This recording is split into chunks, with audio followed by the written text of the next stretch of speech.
BC and AD ഈ ചുരുക്കെഴുത്തുകൾ confusion ഉണ്ടാക്കാറുണ്ടോ? ഉണ്ടോ എങ്കിൽ ഈ വീഡിയോ മുഴുവനായി ശ്രദ്ധിക്കുക. BC ആൻഡ് AD ഏവർക്കും സുപരിചിതങ്ങളായ രണ്ട് ചുരുക്കെഴുത്തുകളാണിവ.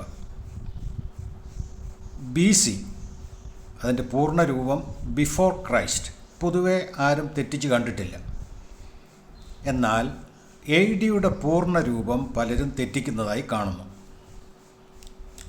പ്രത്യേകം ഓർക്കുക, AD എന്നാൽ ആഫ്റ്റർ ഡെത്ത് എന്നല്ല. ADയുടെ പൂർണ്ണരൂപം ലാറ്റിൻ വാക്കുകളായ ആനോ ഡോമിനായി എന്നാണ്.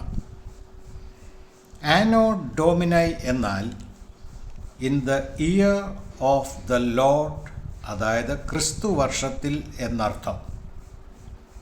യേശുക്രിസ്തുവിൻ്റെ ജനനത്തെ ആസ്പദമാക്കി കണക്കാക്കുന്ന കാലഗണനാ രീതിയാണിത്. ക്രിസ്തു ജനിച്ചതിന് ശേഷമുള്ള വർഷങ്ങളെ AD എന്നും അതിനു മുൻപുള്ളവയെ BC എന്നും സൂചിപ്പിക്കുന്നു. ക്രിസ്തുവിൻ്റെ ജനനം മുതൽ പിന്നോട്ട് കൂട്ടുന്നത് BC, മുന്നോട്ട് കൂട്ടുന്നത് AD. ഇവിടെ ഞാനൊരു സ്കെച്ച് കാണിക്കുന്നുണ്ട്. ഇത് കൂടുതൽ മനസ്സിലാക്കാൻ സഹായിക്കും എന്ന് കരുതുന്നു.